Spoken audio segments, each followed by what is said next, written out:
Well, a state Senate bill aims to change which maps local floodplain administrators have to rely on when granting construction permits. It has passed out of committee and now heads to the full Senate for consideration. Indiana Public Broadcasting's Rebecca Thiel reports flood experts and environmental groups worry more Hoosiers could be at risk for floods if the bill becomes law.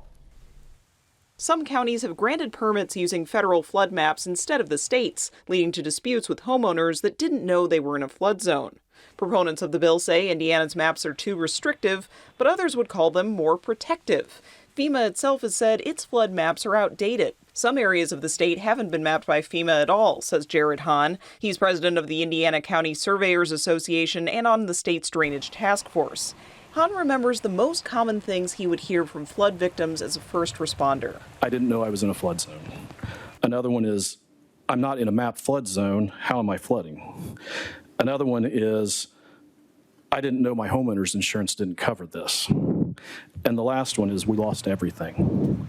Instead of passing the bill, groups opposed to it suggest better educating local floodplain administrators and informing the public when new state flood maps come out. For Indiana Public Broadcasting, I'm Rebecca Thiel. Because of local ordinances, some floodplain administrators would still be required to check the state's maps before issuing permits, even if the bill becomes law.